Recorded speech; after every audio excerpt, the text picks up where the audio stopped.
Hi, and welcome to an episode of the Jet Rails podcast. I'm Robert, your host. Today, we're going to be talking all about what's happened in Q4 of 2020. Bit of a chaotic year in so many ways, very, very unpredictable, more than any year I can think of. And in the e-commerce industry specifically, as we headed into the holiday shopping season, Black Friday, Cyber Monday, and through the end of the year, lots of data, lots of lessons learned. And so today we've brought together a couple of experts from the industry. We've got Jane from Cloud Cafe, as well as Russ from Brand Nexity. And we're going to let each introduce themselves and get the show on the road. So Jane, with no further ado, if you wouldn't mind starting us off. Sure. Well, Robert, it's very nice talking with you again, and Russ. So I've been with Cloud Cafe. They actually have a very interesting background. I'm currently with them, helping them as their VP of Sales. Sanjeev actually came to the United States back in the mid-90s and was instrumental in working with building out one of the first platforms for large companies like Exxon and others to be able to go online and search H-1Bs for resumes online. So if you can remember the 1990s, which I remember them as being in high school and trying to find people on AOL Instant Messenger, but other people that were working in the 1990s remember them as really large computers. It was a fantastic way for people to be able to find the talent that was needed to work on these computer systems. And so with that in mind, he was able to innovate a lot of these newer systems that we have in place today with IT recruiting. So my background, I actually have my bachelor's in marketing with a minor in accounting. But basically from a young age, I started in computer programming. My mother was a computer programmer, so I started developing in BASIC and Quick Basic, which if you guys know anything of what that means, it's a whole bunch of lines. I love QBasic. It's been a while, but it was fun. BASIC really sucked, and then C++ was awful. But that's my personal opinion. So after realizing that programming really wasn't my forte, I took a stab at accounting, did some real estate, then went into telecom sales, and then followed suit with some IT staffing, and ended up into computer solutions with cyber, going into onshore, offshore development. And so since then, I've really been able to help lead teams and companies to grow 2 to 500% year-over-year growth, to be able to come in and help companies, small to mid-sized companies, as well as Fortune 500, to be able to build out their teams and meet the demands of the ever-changing technology landscape, especially in the areas of retail, supply chain, manufacturing, distribution, logistics, as well as marketing technology and some strategic solutions as well. So that's a little bit about me. And with Cloud Cafe, they really focus on innovating. They have a lot to do with both predictive, but also prescriptive analytics, which a lot of people don't hear a lot about, because everybody's like, oh, everybody's sort of predictive, but prescriptive. If you're able to actually create the analytics before you know what you need, that's where the future is going with machine learning and AI. So that's where they're focused on moving forward with. Awesome. And, yeah, I'll add there, Jane, you and I have been getting to catch up, other than this past year, pretty consistently for years and years at trade shows and events. And so, I've always considered you an industry insider.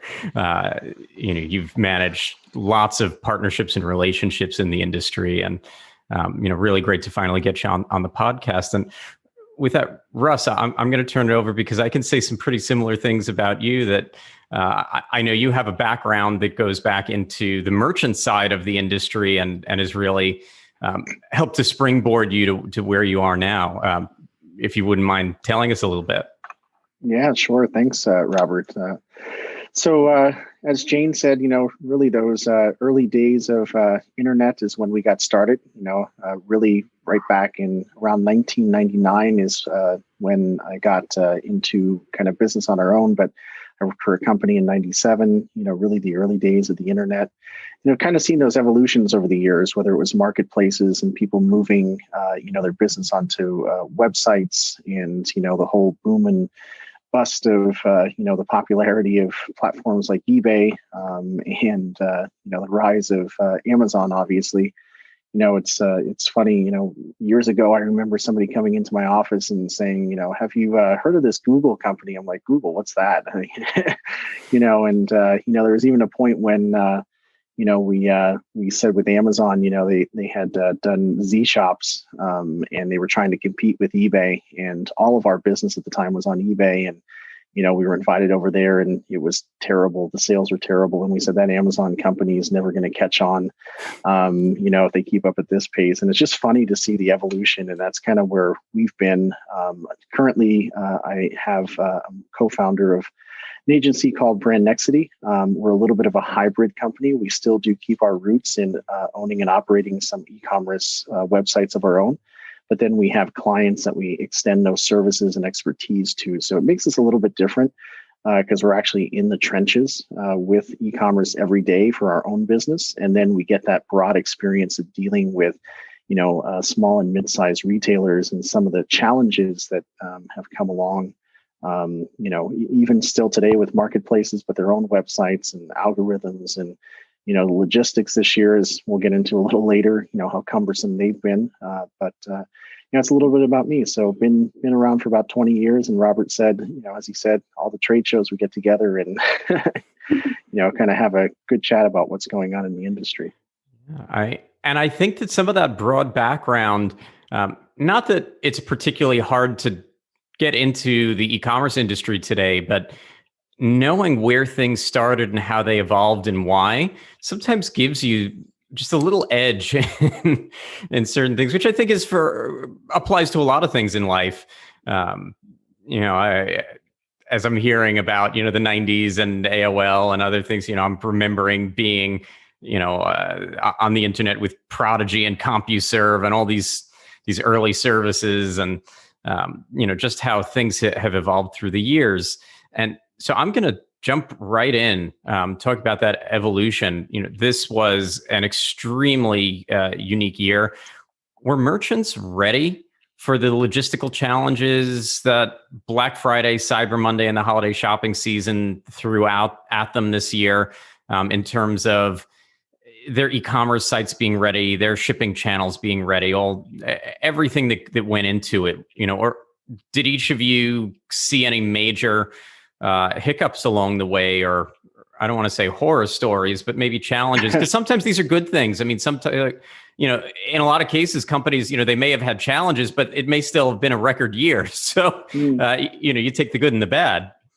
Merchants are never ready, ever. It doesn't matter how often you try to get in front of them beforehand. You can start in January and try to explain to them, you have to be ready. You have to do this. You have to do that. Unfortunately, and I have lots of retailer friends that are probably going to shake their heads at me. They are notoriously cheap. They try to get by with the least possible way of getting things done. And they don't realize in the long run how much that hurts them by being penny wise and cash poor. The thing is that it's like with these bots that bought up all of the PS5s. You didn't really think that a programmer was going to figure out how to clear out a blurred photo? Really? With all the AI we have in the entire world, you think your blurry photograph was going to stop a bot at some point? Yeah, I think that's a particularly interesting one. In hosting, we deploy different things on the edge networks, things that work, as part of firewalling and bot protection and mitigation. And the number of people that actually ask about that side of the security chain is just few and far between. They have to get burned first. So, I've heard stories about all kinds of industries that this applies to ticket sales for events that open and close, to so imagine, things like, big sporting events or other things, limited capacity seating. limited edition products like, those hot sneakers that they're only going to make 1,000 or 5,000 pieces and, pairs of shoes, and, everybody wants them, and they can sell them immediately for more. So, at that point, you're in trouble if you don't have the right protection. So the PS5 was a particularly interesting one because there were people, it was a brick and mortar problem too. People were showing up at stores and couldn't get them. That website said that they were in stock and they weren't. In line, and they didn't physically have them even in the store. So at what point do you walk outside and say, hey guys, we don't actually have them at all? Yeah. I wouldn't want to face that mob. In line, do you actually say, look, I know it's freezing out here, but the trucks that are coming in aren't bringing them. They're not here. So you should just go home. That's kind of an interesting point, the truck's not showing up, because I think, when you kind of look back even to early in the year when the pandemic wasn't really even talked about except in early January, nobody really had a concern about it. Then all of a sudden, February, March kind of hit, and, those supply chains, really started to seize up. Whether it was, the Chinese factories or the Indian factories, all the overseas companies were having a hard time starting to keep their staff, kind of producing those goods. So I think, the challenges of the holiday season really almost started early in the year with all of those seize ups of supply chain. And then, the retail merchants that we dealt with, and even ourselves, it was so uncertain what was going to happen later in the year. People started to conserve cash, to your point of being, the penny wise, kind of thing, because nobody knew what was going to happen. So I think a lot of breaks went on to, what the plans were early on in the year. Maybe we should wait and see and deal with what we've got this year, and then maybe look at it, after this happens. And then the wave kind of broke, I think, going into summer, where people realize, wow, people are sitting at home. Maybe they're not spending on meals out, but now they're starting to spend on e-commerce, instead. And then that, transition, that wave started to hit again, later in the year. So, I think that's a great point that, some of the challenges, were they ready? I don't think anybody was ready for anything that happened this year because the curve was completely in reverse. And there was no transparency. The manufacturers weren't talking to the distributors. The distributors weren't talking to the retailers. And the thing is that how can you have any realistic predictive analytics or any type of analytics if nobody's sharing information? Everybody's trying to be all in for themselves. And all that did was cause more chaos between everyone. And we're not getting shipments in because whether it be the tariffs or issues happening here and there, the issues with COVID, but also, and I know that we're going to pick up this point at some point, it's the whole reverse logistics of it all. When you take returns, and this can go back to the days of coupons, when you had coupons, there was a mathematical algorithm for it. You had said number of coupons that would be cashed in, said number that people would forget about and leave it at home, and then said number that people don't even use. But when it comes to other things like rebates and other stuff, when you're dealing with online, it completely goes out the window. And so what ends up happening is that you've got people expecting to get these discounts, get these rebates, and then when you don't have the inventory to back it up, and it may not be the retailer's fault, it may not even be the distributor's fault. It could have been the manufacturer's fault, and they knew about it since the beginning. And then all of a sudden, you've got this whole backlash. And the thing is not only with the couponing and the rebates and ebates piece, you then got the returns. Because when people walk into a store and purchase something, returns usually range between 5 to 10%.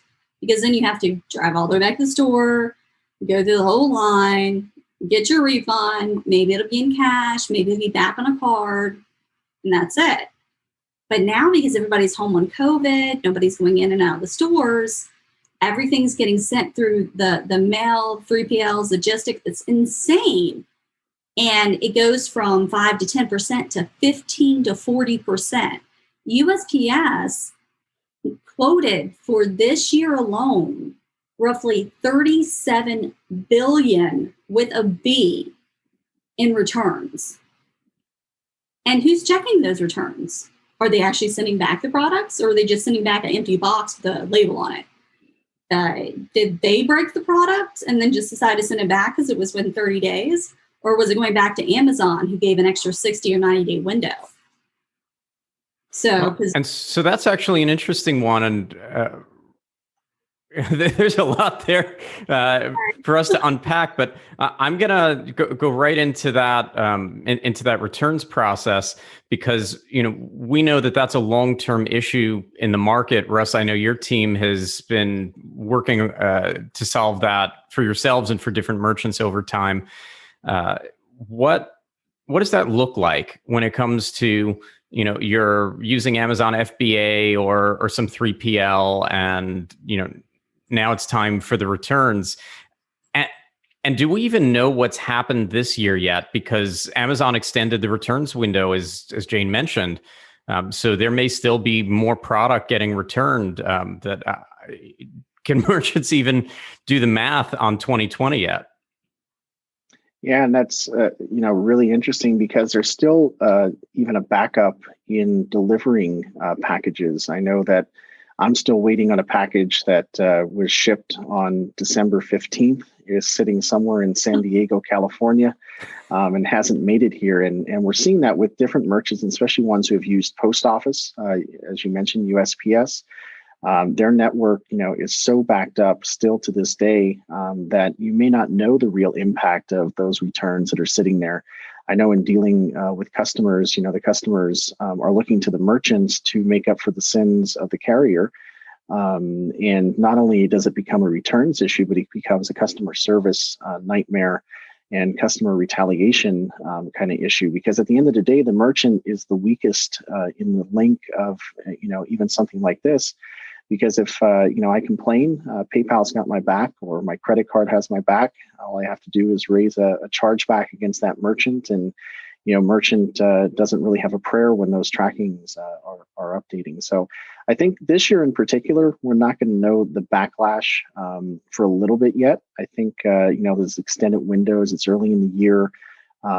People physically getting out to some of these returns locations to even drop off their package, maybe impede it in some places. So I think that's a huge unknown here. And to Jane's point of that 5 to 10% versus 15 to 40%, kind of returns ratio. I think the other thing that merchants, when they're kind of pushing sales and pushing products and different things like that, one of the considerations that they never or often do not take into consideration is what impact does returns actually have on my net profitability. We all look at our return on ad spend when we go out on Facebook, and our return on ad spend when we go out on Google, and that is for making the sale. But what is my normalized or rationalized or net return on ad spend when I take all of those costs back into the chain? And I think that's an important calculation for people to start, taking a look at. Because if I'm getting 40% back and I'm getting a 10x ROAS, well, really my ROAS becomes maybe 6. And how does that actually impact my bottom line margin when I'm taking those factors into consideration? That's the other big whale that I'm referring to, because the other big whale I'm talking about is that if you're getting this amount of returns, how are you getting rid of those returns? Are you just repackaging and reselling them?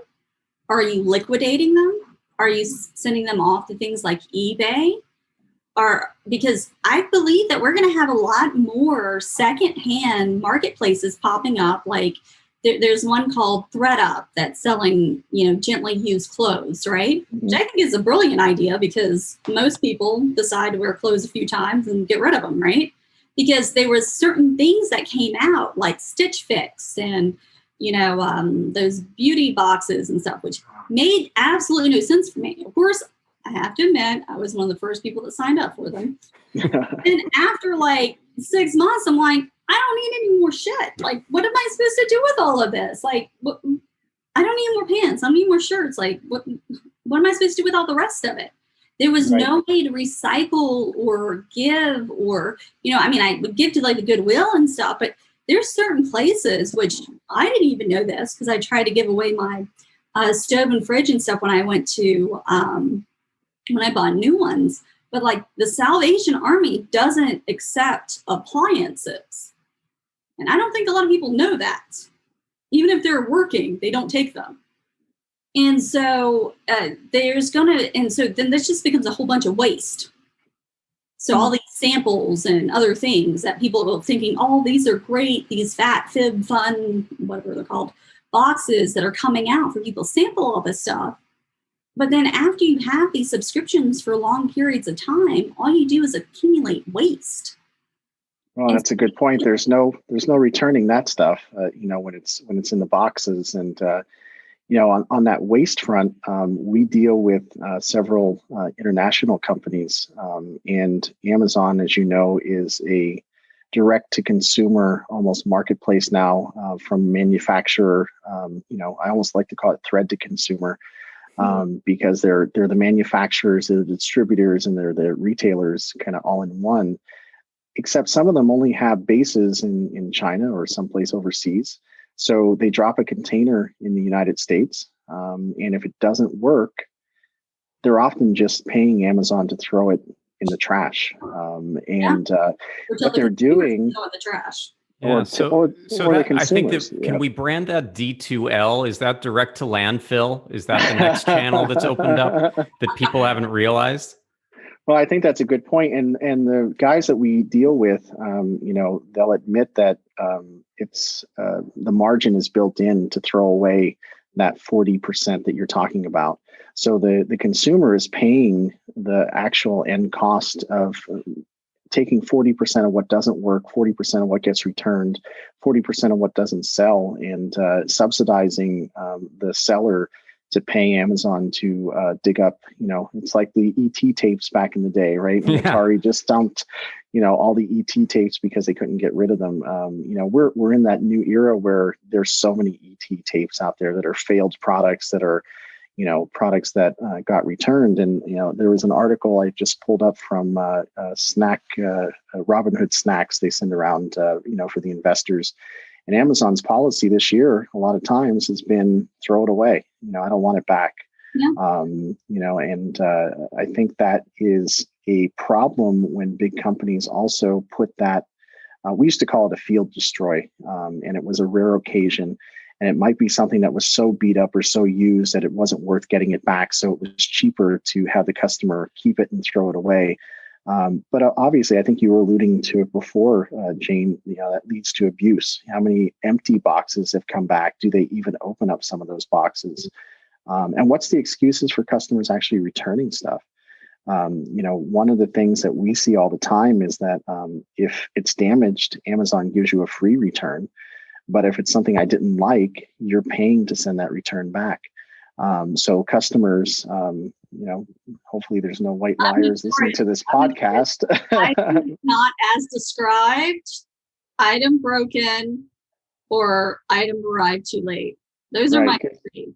Right. So you're not paying for it back. I'm not paying to get it back.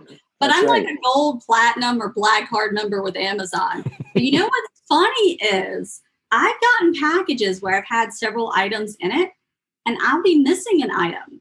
And a little tidbit about me when I was in college. So back in the day, I worked for a company called, I don't know if I should say the name, SB Richards. But anyway, they were an office supply company. So I got to drive a little forklift, at like 19 years old. I worked on a pallet, done some crazy stuff. But I would have to fill these little buckets with pens and staplers and stuff. They charged crazy amounts. It was like $30 for a stapler. I don't understand how busy. Government stapler. Yeah. Anyway, so I get the box, and then whatever I ordered that was supposed to be in the box wasn't in there.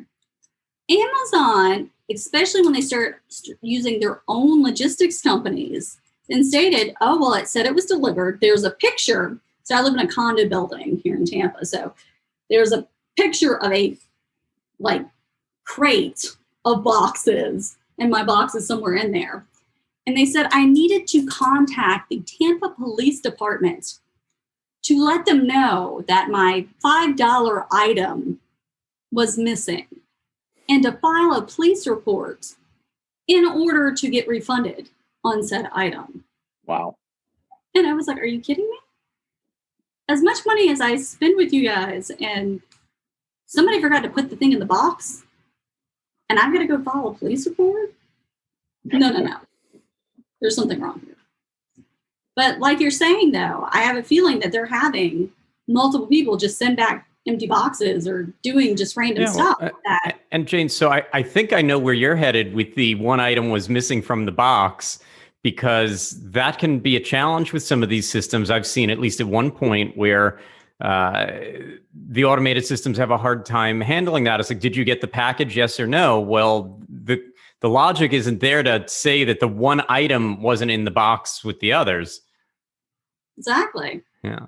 So at that point, you have to figure out, how do you respond to them on it? Because stole that nail file, and if they don't give me another 99-cent nail file, and what's interesting with these big guys is that, and I've actually seen it even with the guy who runs a cigar company.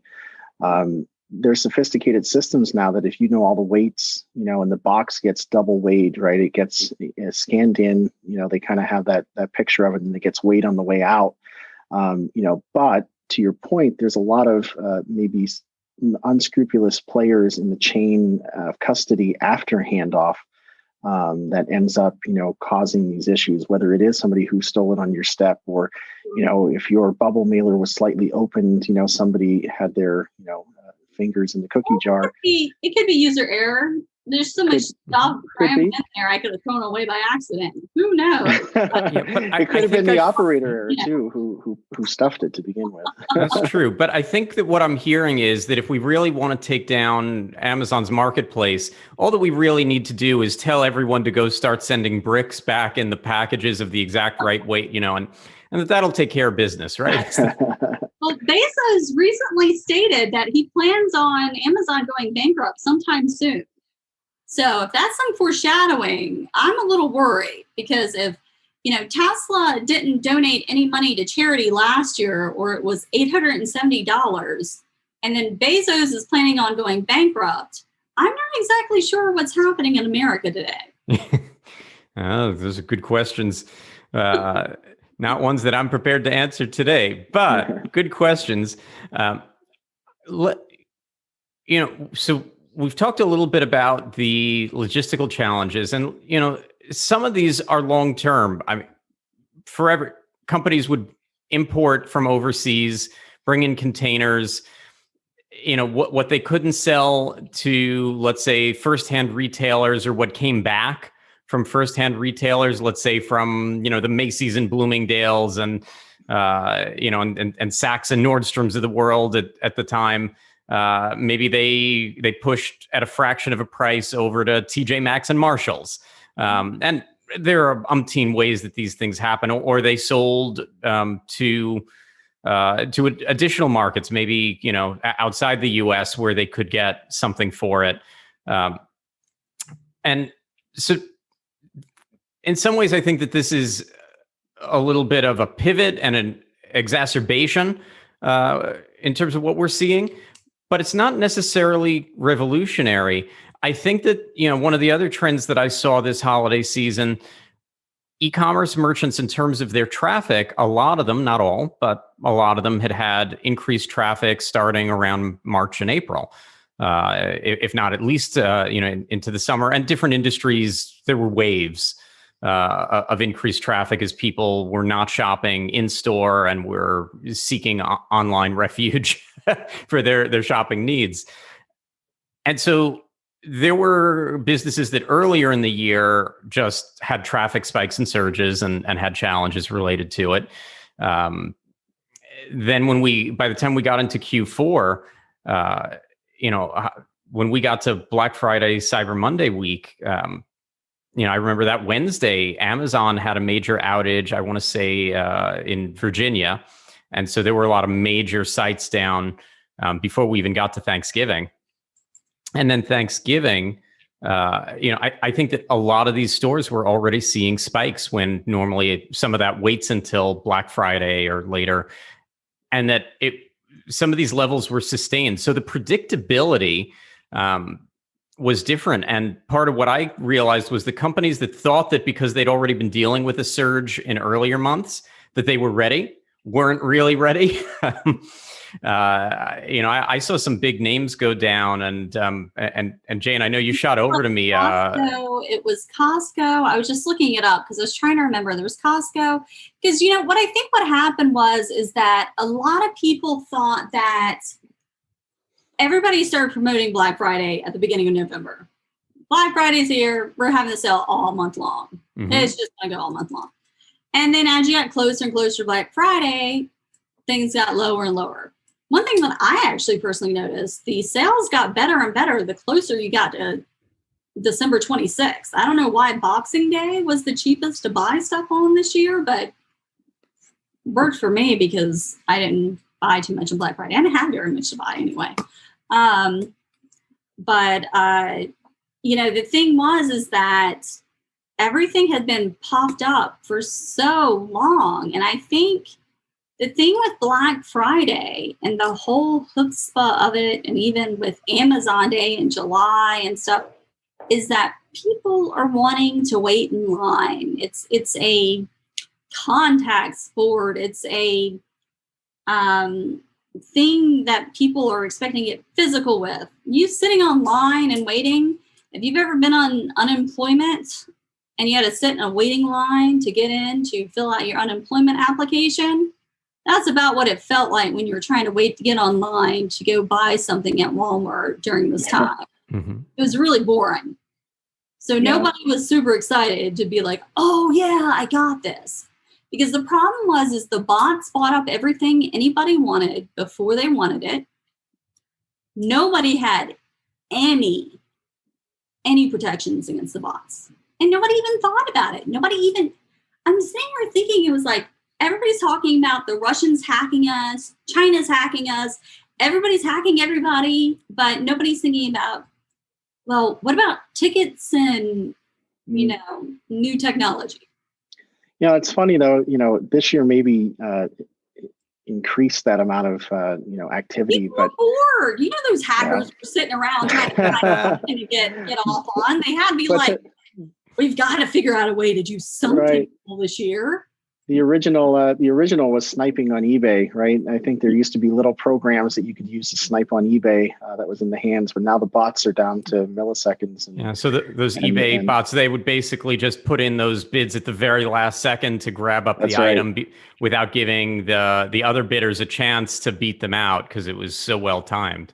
That's right. Yeah, sniping was a huge thing on eBay in the day, and I think really we're looking at the modern version of sniping on these popular items. For you Apple users, it's usually the Linux, Unix, and Android people that get and Apple really sucks at being able to jailbreak things and make really programs. But I think to your point, Jane, of shopping being a contact sport, or what was used to be termed as America's pastime, favorite pastime was going out and shopping.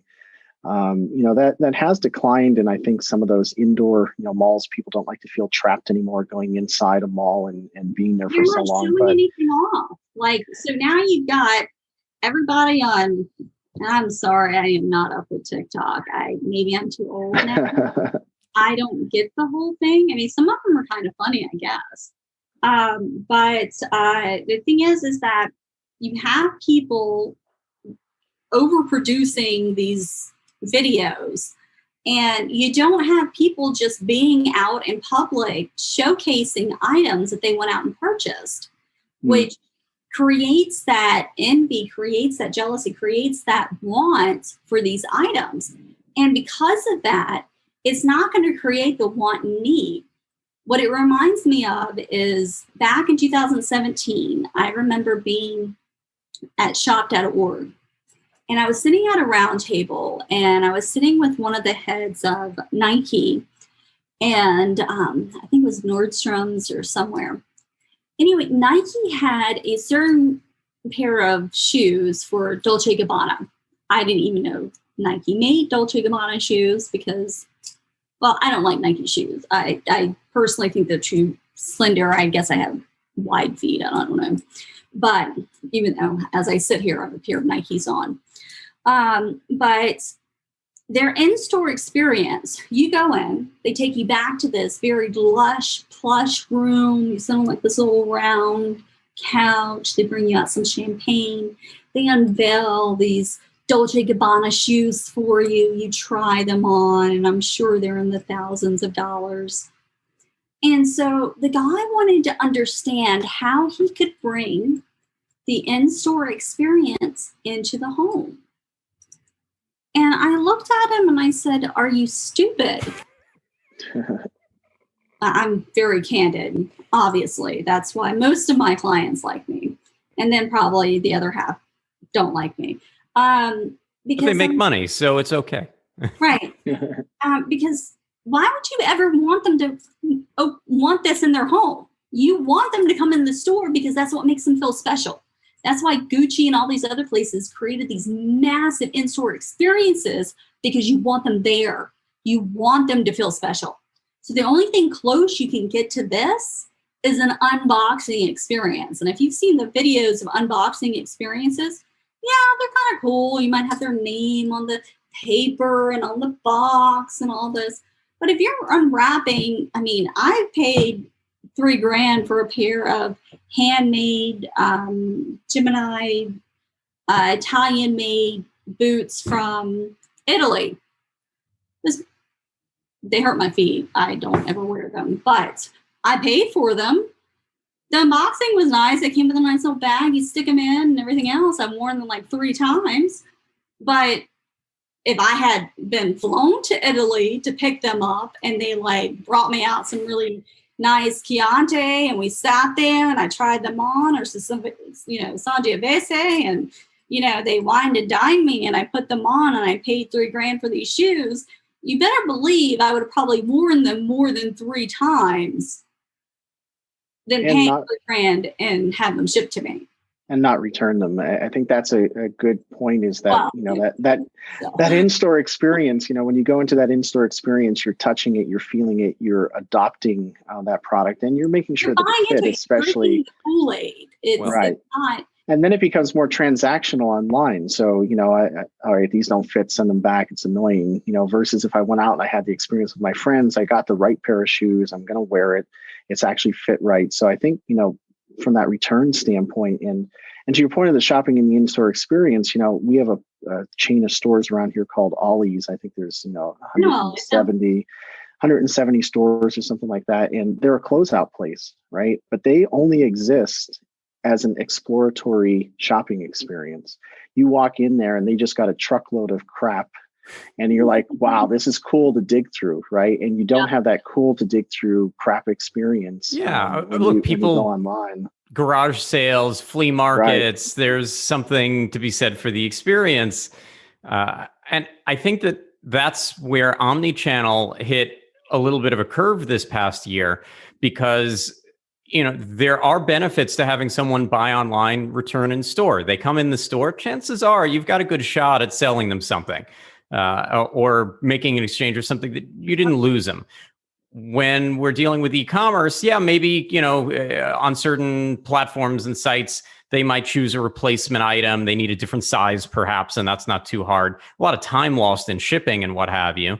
Some friction there, and, having to box things up and, and take it to a shipping place where you're probably not going to derive any other value out of that visit. Whereas, you go to a store and at least, you pick out something else. It's a nice experience. I think that there's a lot of this jumble that we ran into where so much moved to e-commerce so precipitously that not all merchants could keep up with it. Salespeople that are getting paid on commission. You've got people that remember people by name. They're like, I already know what pair of shoes you're going to want to buy because I've already put them inside for you. You've got that personalized experience. It's not like you're going down to Denny's and you say hi to Joe that's been smoking for 50 years. And she's like, hey, I got the cherry pie you like. I'll bring it out with a cup of coffee. That's an experience too. I mean, it is an experience growing up in a very small town. I know what that's like. But, the thing is that everybody's trying to understand what this usability experience is. And in my, 15, 20 years of being in e-commerce and dealing with not only B2B, but some B2C, the thing is that if you don't make someone feel like they're the only person in the room, they don't feel like the only person in the room. And so they're going to treat you like a transaction, exactly how they feel like they're being treated. Yeah. And I think that's so much of what e-commerce, is like, is that loss of personal experience. And I think that shows through in, I don't have that emotional attachment. I'm just going to send it back. And in fact, I'm not even going to wrap it back in the original packaging. I'm just going to throw that aquarium back in the box. And by the time we get it, it's a baby rattle, a sharp baby rattle of glass, coming back. So I think that's super important. And to your point of the, how do you at least then mitigate some of the issues that come with not having that in-store experience, or that, how do you get closer to that 5 to 10% returns rate of a traditional retail store? I think retailers have to work upstream, and a lot of them don't take the time to work upstream because they're so focused on the outbound that, again, they forget about what that inbound is to their business. And a few of those things that we always recommend, especially in clothing, size charts. Are your size charts easy to find? But then are they easy to follow? Are they true? One of the things that we've recommended to companies is sort of that fit tips, runs a size larger, runs a size smaller, because a lot of times these people who own the stores know that Italian shoe brand, or, that particular brand doesn't run true to size. Or, a favorite one we always see is, items that are in European sizes on the website, and Americans trying to convert that. American sizes, ladies. Those are not American sizes. They do not convert the same way, right? And people not knowing how to measure that. So really taking that time to figure out how to measure. And then, is your returns policy even easy to find? Sometimes customers just assume that they can return it within 30 days, and then there's a friction when they can't, and then there's a restocking fee, there's a restocking fee, and sometimes that liberal returns policy gets them to purchase more, but purchasing more may not be the best thing for your business. The Zappos model, how many retailers I see go up and say, well, Zappos gives free return shipping both ways. Well, you ain't Zappos, and you don't have the same postage rates that Zappo gets, for that, and you don't have the volume to make up for all of the errors that kind of go along with that, or the prowess with the manufacturer that when everything comes back damaged, that you take a 10% rebate on all of your initial purchases. So just copycatting what other people's policies are. And I think to Jane's point, how do you get more personal with that experience? If somebody puts 3 pairs of boots in the cart and checks out, maybe having a mechanism before it goes out with size 6, 7, and 8 to say, hey, pick up the phone, give them a call, walk them through what the fit is on this boot, and maybe we can stop a return, kind of in its tracks. So I do think it's more hands-on to stop those returns in their tracks. I do think, so putting more pictures up, the reviews, the social proof, is it really what people are expecting? Is it not? And I'm not talking about Amazon reviews where they're all manipulated. I'm talking about store reviews where, you can actually get your consumers. I was on with one of my clients today, and he sells these type of bags, and he has about 320 reviews on his website, not on a marketplace or any place.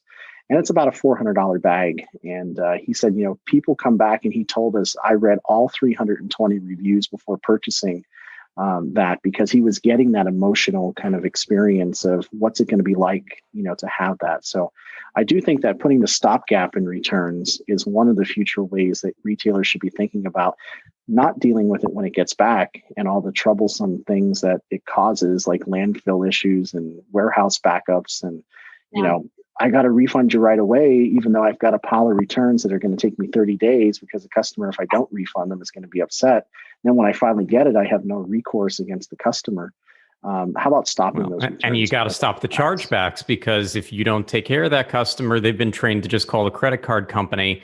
And then even if it turns out that you win the chargeback, the dispute that they've put in, so you go through the process, that's going to take a lot of time. There are fees involved no matter what that you're not going to get out of as a merchant.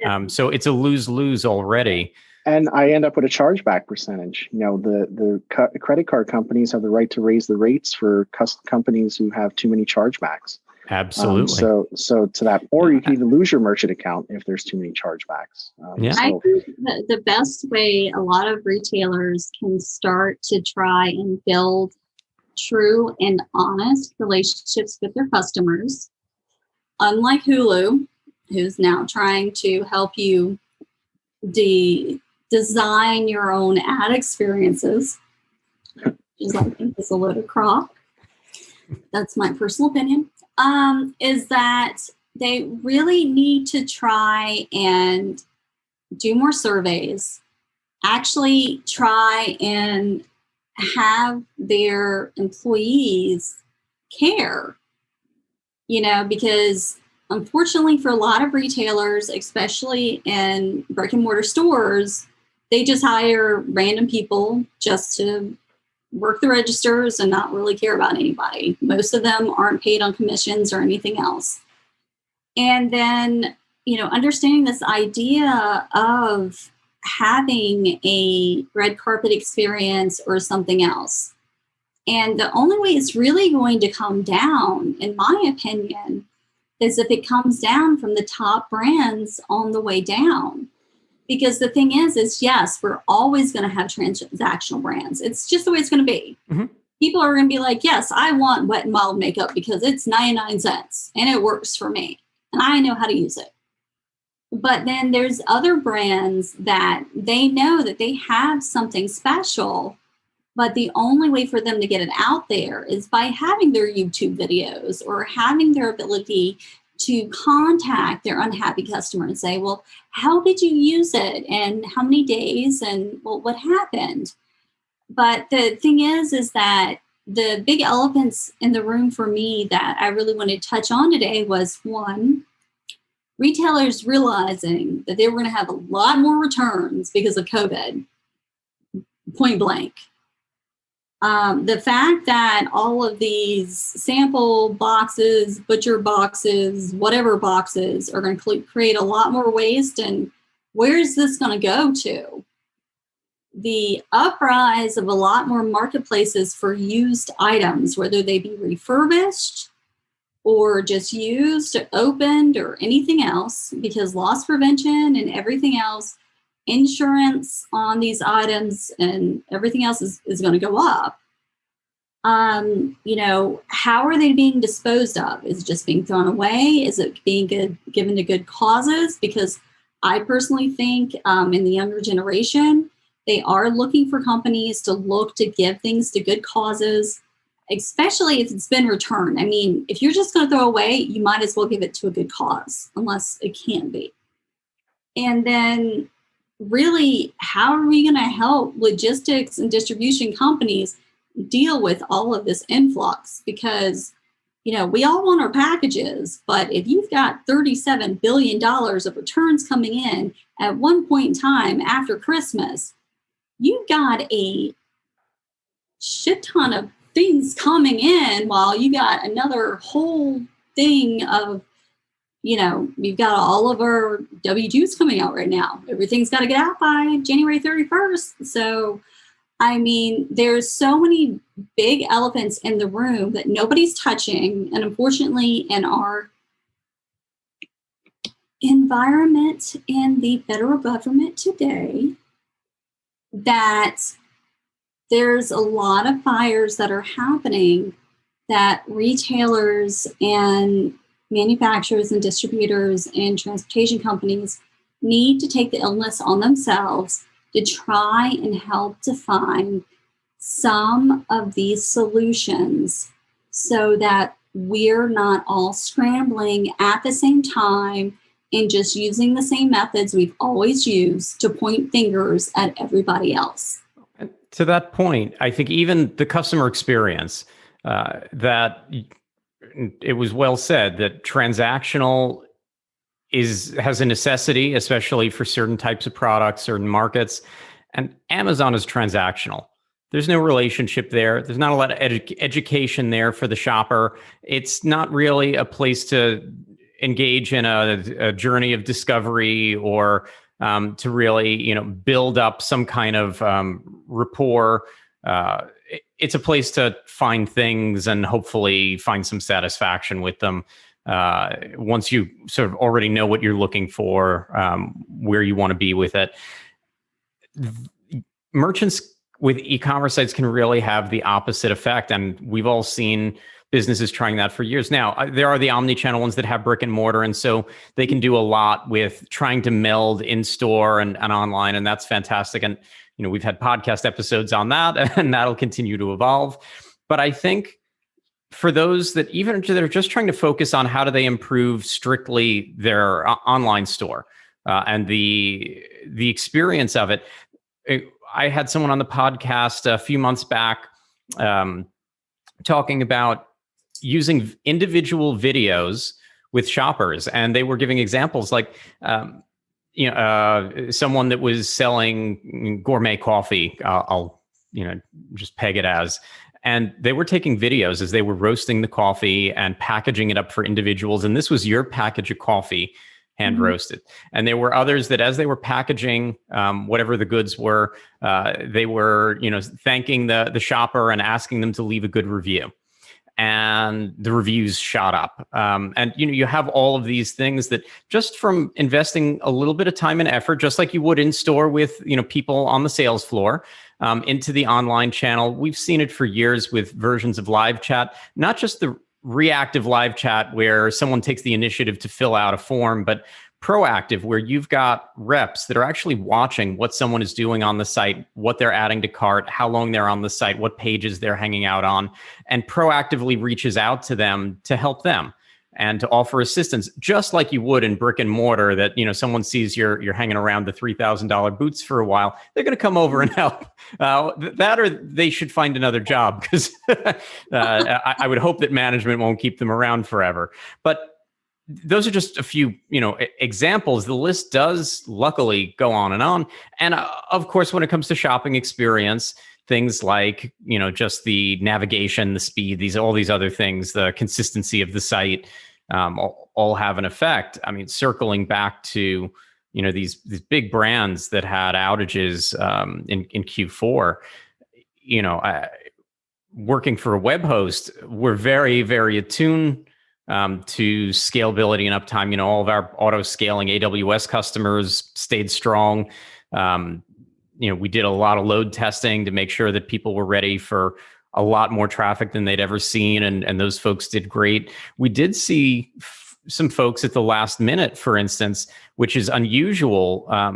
They were already seeing traffic surging upward that Wednesday, that Thursday of Thanksgiving. And we had folks in data centers dealing with physical servers, adding RAM, adding resource, spinning up extra servers and clusters, just at the very last minute. When the barbarians were already at the gate, the shoppers were, if you want to think about it in brick and mortar, they're outside and they're about to pour in one of those YouTube videos where everyone's surging and looking for that PS5 or whatever item may have been. This is what was happening online. There was more of that activity than, I guess, I've been doing this, for quite some time in the industry than whether on the agency side in my career, now on the web hosting side.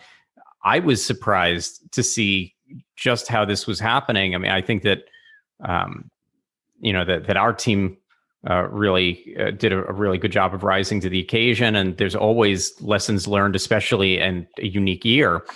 Sure. But I think that it all comes back to, and we're in January, so I guess the time is now for that strategic planning, for that, to look back. Retailers like to look at January as the beginning. I look at it as usually the halfway point, because everything else starts from now. You're already late. Yeah. Yeah. But I think that's to identify both of the points that you guys just made. I think COVID accelerated something that was already on the rise, which is e-commerce, and people, unfortunately are used to the transactional.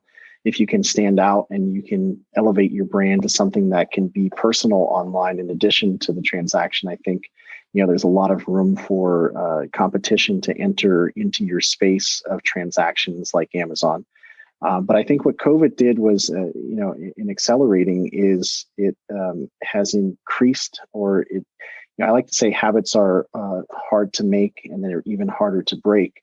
And the habit that I think we made in 2020 was shopping online and everything delivered to my door at an accelerated pace. So, to Robert's point of, is your infrastructure ready for 2021 and beyond? It's really something to start. Right.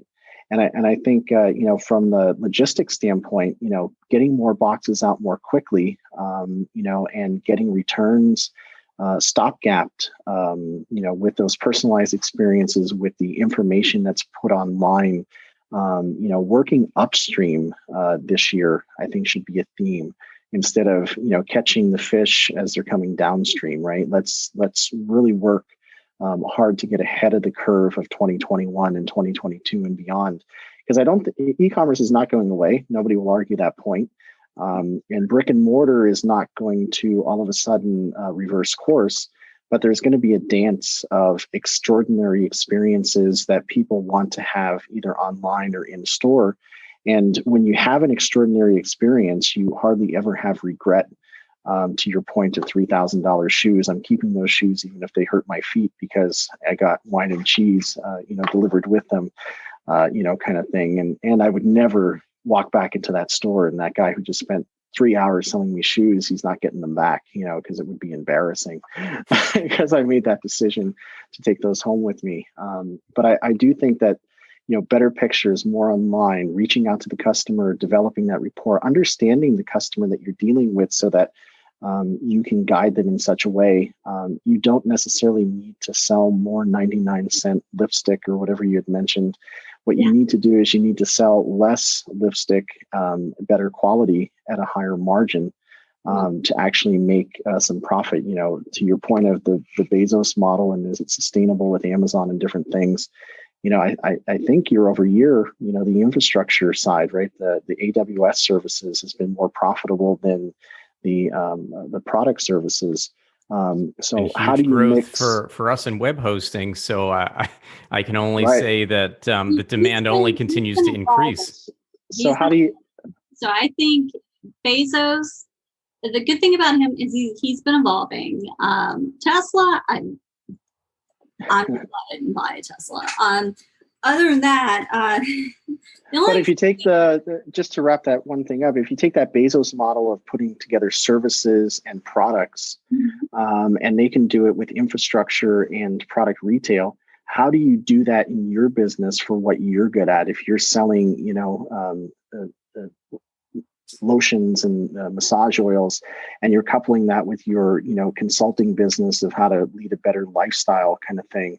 I think that's where the small independent, medium and small retailers can really start to shine is how do you adopt that services and all about MMR, and that's monthly recurring revenue. And that is the holy grail for every company. You need to find a way to get your MMR coming in. That way you can forecast throughout the year how much your revenue is per year, even if you lose customers or you don't. That's why the subscription-based services are such a hot topic right now. But my forecast of the subscription-based services is at some point they're going to burn out because you're not going to need all that shit forever.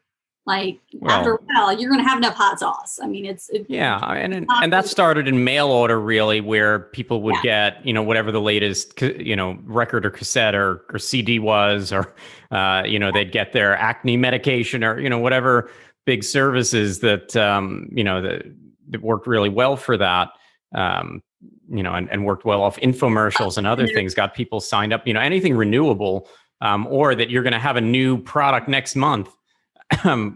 Always good. I think for me, it's also just stepping back and saying, back to the point of if you see a trend that shoppers are returning certain things for a reason, because they misunderstood. It was something that if they were in store that they would have figured out, but they're not figuring out online. There are, I don't know. I once in a while watch, I suppose I watch Shark Tank all the time, and I'm like, yeah, you guys will get that going for a little bit, but you already know how much Shark Tank takes from every person that shows up on the show. So, yeah, the thing is that you might be able to get it going if you're able to explain it to people. You might be able to get it going if you're able to get it through the right channel.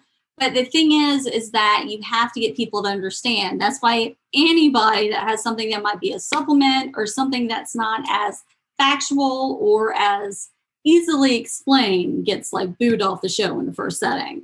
Yeah. So, and I think the same should apply to the website, that if you've got competing products and you don't have a little video there that walks people through the guide of how to choose between them yet, well, there you go. And maybe it doesn't have to be a video. Maybe, the medium that you choose, how you want to do it makes sense. But people love watching a video about, the top 10 frying pans and which one is best for this or that, or I don't know, whatever industry, right? Whatever product line, they want to know that they love going in store and dealing with an expert that's been working there for 10 or 20 years and that really knows everything in that aisle.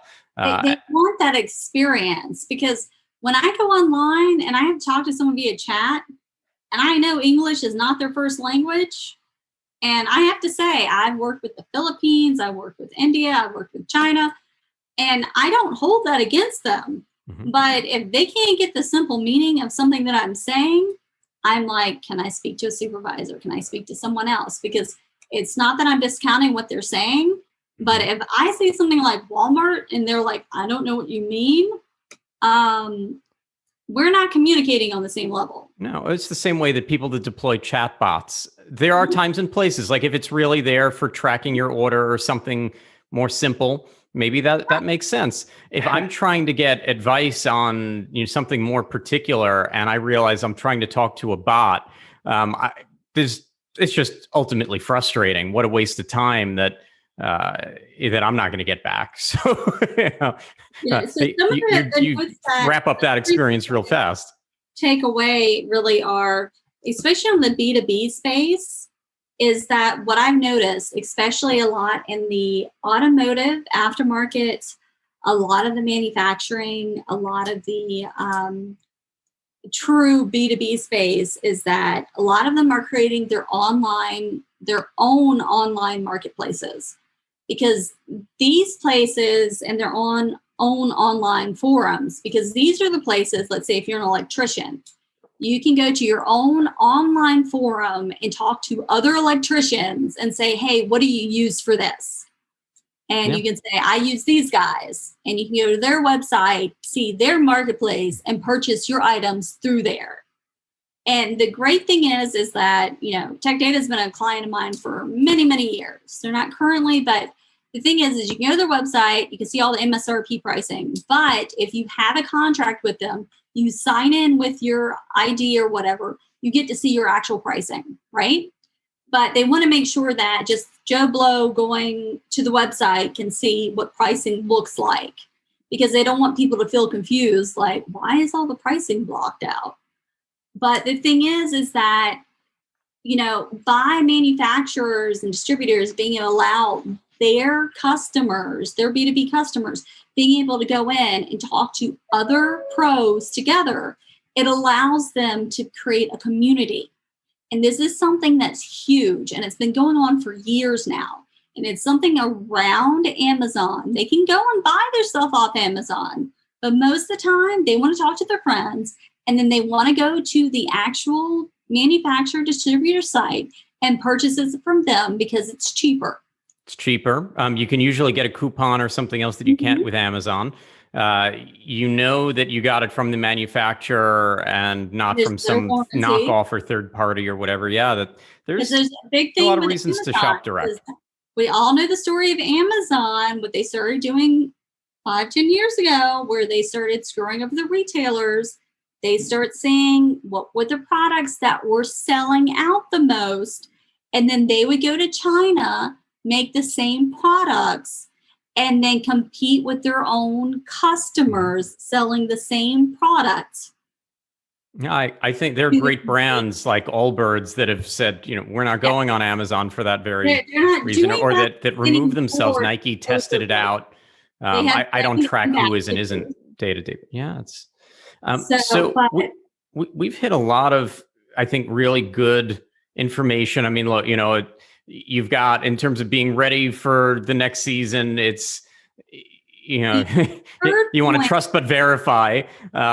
Only third point I will point out is that what most retailers do not know about Amazon, I'm going to get blacklisted off Amazon. They might take away my black card. I don't know. Is if you do not have your inventory, your pricing sheet, and everything else to them before August or September of that year, you cannot get into Black Friday or Christmas on Amazon, period. So, because you have to have warehouse space, it has to be fulfilled by Amazon. Not only do they take a percentage of your sales, they take a percentage of your warehouse space, they take a percentage of everything. But you have to have agreements signed, everything in place before like August or September. So if you all of a sudden decide in October you want to put your stuff up on Amazon, you cannot be on their sites if this has not been done probably before June, July, or August of that year. Yeah, and hopefully you've calculated in your returns percentage as part of that calculation when you started. Exactly. Because you have to make sure. And if you have big items, forget it. It's, you probably want that in there by like May or April. Wow. Yeah. And all right. So a lot to get right on the logistics. This was definitely a year where logistics stood out versus other years. A lot to get right on the customer experience and those relationships. We've definitely, I think, given listeners a lot to think about, hopefully not too much. That's the nature of really trying to grow in this industry right now, is that, it takes more than one mindset and more than one skill set coming together. So, Jane, Russ, I really appreciate you coming on today. As always, fantastic to talk with you both. I hope we can do a follow-up sometime in the not too distant future and, really dive in like we did today. If you guys want to follow me, I am at Firefly Jane on Twitter. My LinkedIn is LinkedIn in Jane Powell 13. And I also have my own consulting company at Firefly salesconsulting.com. Awesome. Cool. And you can look us up, Brand Nexity, BRAND Nexity, as in what's next for brands. And you can find us all over the internet because it's kind of a unique term. Awesome. And wherever we post this, I'll make sure that we've got some nice links and things so people can find you and chat with you and learn a little bit more. And to our listeners, as always, thanks for tuning in. Subscribe wherever you've been listening, and happy selling. Stay safe, stay healthy.